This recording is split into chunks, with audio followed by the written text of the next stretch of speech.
Picture this. You are 12 years old, and your entire world fits inside a small mountain village. You know the sound of sheep bells better than your own heartbeat. You know the smell of fresh bread, the warmth of your mother's hands, the safety of a life that has never asked you to be afraid.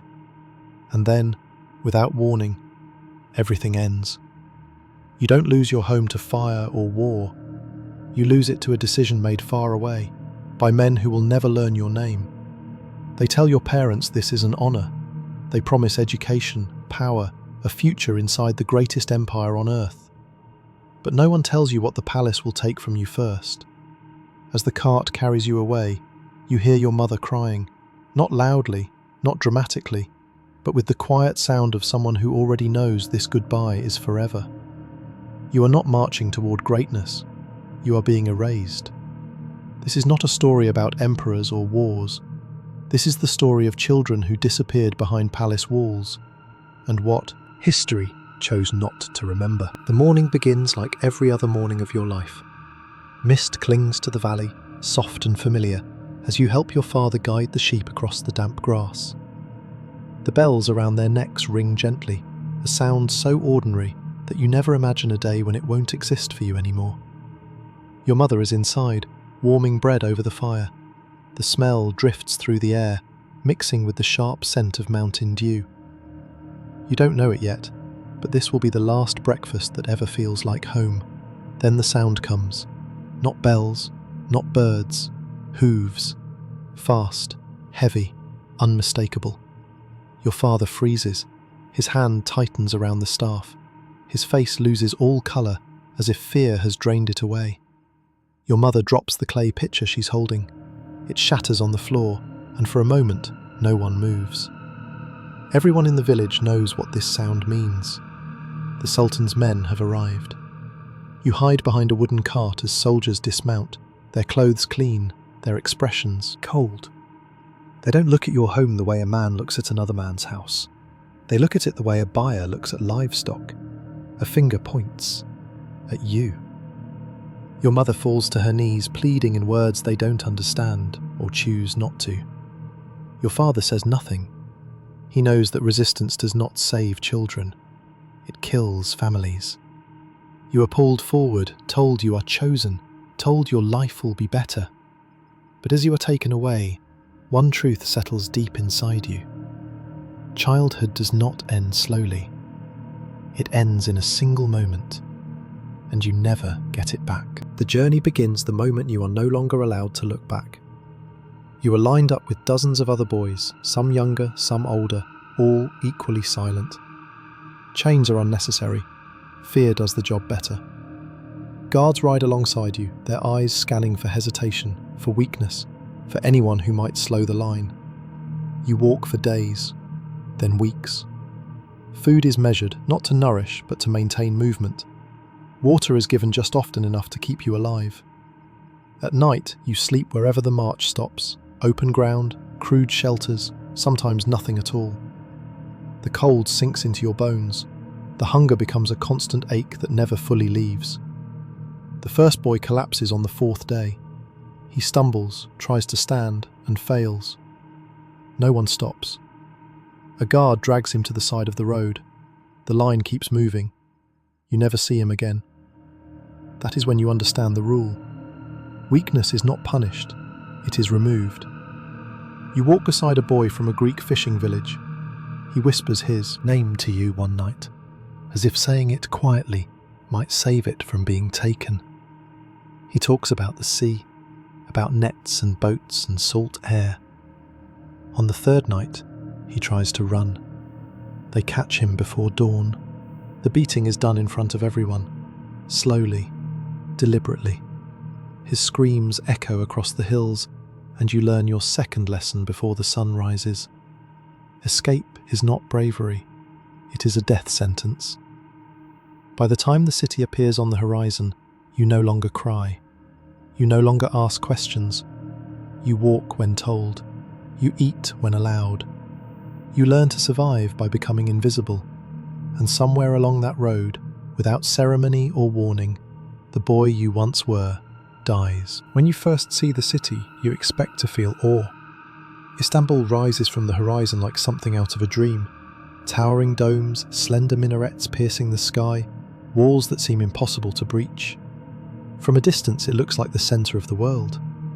But as you draw closer, a different feeling settles in your chest. Fear.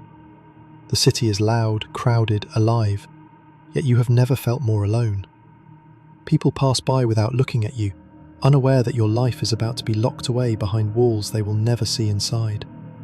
The palace dominates everything. Its gates are massive, silent, final. When they open, it feels less like an entrance and more like a mouth swallowing you whole. You step inside and the noise of the city fades. The air changes. Even the light feels controlled. This is where they decide your fate. Officials separate you into lines. They inspect you closely, your teeth, your posture, the way you respond when spoken to. You are measured, tested, evaluated like an object being sorted for use. Some boys are pulled away immediately. Others are marked for different paths. You don't know whether to hope or to fear when you are chosen for palace education. Those who select you smile, not warmly, not kindly. You are told this is a privilege, that only the most promising boys are brought inside these walls, that greatness begins here. But as the gates close behind you, sealing out the sky, you realise something no one has said out loud. Cities are built to protect people from enemies. Palaces are built to keep people from escaping. And this one will never let you go. Your old name disappears faster than you expect. No ceremony, no goodbye. One morning it is simply taken from you, replaced with a new one you are told to answer to. Your language becomes forbidden. Your prayers are corrected. Your memories are treated like mistakes that must be fixed. They call this education. You are brought into long marble halls where everything is clean, orderly, and silent. The floors shine. The walls are decorated with beauty meant to inspire awe. But beneath that beauty is a rule that governs every moment of your life. You belong to the palace now. Days are tightly controlled. You rise before dawn. You learn new words, new customs, new ways to stand, speak, and move. Every gesture is observed. Every mistake is remembered. Praise is rare. Punishment is precise. You sleep in a dormitory that feels more like a tomb. Rows of narrow beds, no privacy, no space to be alone with your thoughts. At night, whispers fill the darkness. Boys crying quietly so they won't be heard. Others whispering plans that will never happen. On your first night, you cling to the last piece of your old life, a small object hidden in your clothes, a reminder of home. By morning, it is found and taken. You are told that attachments make you weak. The teachers speak of loyalty, of discipline, of transformation. They say the palace will remake you into something greater. But slowly, you realise the truth. They are not building you up. They are stripping you down. Your past is treated as shame, your identity as an obstacle, and every lesson, no matter how refined, carries the same message. To survive here, you must forget who you were. Some lessons are written in books. Others are never spoken aloud. You learn very quickly that survival in the palace depends on more than intelligence or discipline. It depends on understanding power, who has it, who wants it, and what they expect in return. Older students watch the younger ones closely, not with kindness, but with calculation. They know the system better than you do. They know which teachers matter, which supervisors can protect or punish, and which paths lead to comfort instead of suffering. One evening, an older boy sits beside you without asking. His voice is calm, practiced. He tells you he can help. He can guide you. He can keep you safe. All he asks is loyalty. Not the kind written in rules, the kind never mentioned in lessons. You don't fully understand at first, but you understand enough to feel fear. You see how boys who receive favour eat better, sleep warmer, study without interruption. You also see what happens to those who refuse. Extra duties, harsher discipline, sudden isolation. No one explains the rules. You are expected to learn them by watching others suffer. The most disturbing part is how normal it all feels to everyone else. Supervisors look away. Teachers focus on results. Silence becomes part of the education. You realize that the palace is not just teaching obedience, it is teaching adaptation, how to bend without breaking, how to give just enough to survive. And that is the lesson no child should ever be forced to learn, that dignity can become a luxury, that silence can feel safer than truth, and that survival sometimes demands choices that stay with you forever. Time moves strangely inside the palace. Days are rigid, years blur together. You grow taller, your voice changes, your body no longer looks like the child who was dragged away from home. But inside, something else is changing too. Something quieter, harder to name. You begin to understand the system. You learn when to speak and when silence protects you. You learn which teachers reward obedience and which ones demand more than excellence. You learn how to read faces, gestures, moods, skills no child should need, but which keep you alive. Some boys adapt quickly. They smile easily. They learn how to please. They move through the palace with confidence, wearing finer clothes, receiving better treatment. But their eyes change. The light behind them fades. Others refuse. They endure punishment after punishment, clinging to some inner line they will not cross. Over time, they become shadows, quiet, forgettable. One day their beds are empty and no one asks why. You try to survive between those two paths. You study hard, you obey perfectly. You give the palace what it demands, but never more than necessary. Each small compromise feels temporary. Each promise to yourself feels fragile. The palace rewards you. Privileges arrive slowly. Books, better meals, moments of comfort. But every reward carries a reminder. Everything you have can be taken away. And slowly, without realizing it, you change. You stop thinking about escape. You stop imagining another life. You start thinking like the palace wants you to think. That is its greatest success. Not the knowledge it gives you, not the power it promises you, but the moment you realize you no longer know who you would be without it. They call it completion, a ceremony marking the end of your education and the beginning of your service to the empire. You stand among other graduates, dressed in fine garments, speaking languages your parents never knew existed, trained in skills most men will never learn. From the outside, you are a success story. From the inside, you are something else entirely. You are given an appointment, an administrative role, a military position, a place within the machinery of power. The palace doors open again, not to release you, but to reposition you. You are no longer property in the way you once were. Now, you are an asset. As you step into your new role, a realization settles heavily in your chest.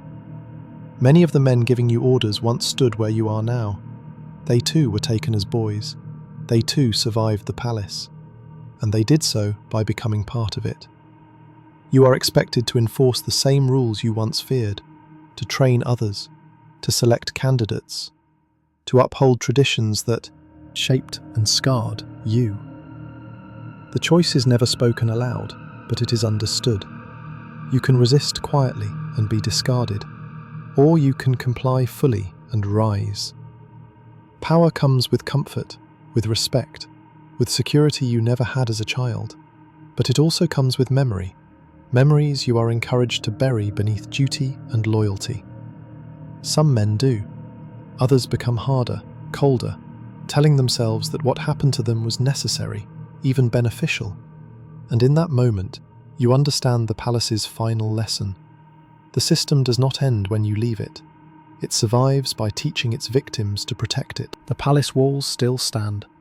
Visitors walk through marble halls, admiring domes, tiles, and artwork. They see beauty, order, power. They hear the echo of their own footsteps, but never the echo of children who once ran these corridors in fear. History remembers emperors. It records victories, treaties, and conquests.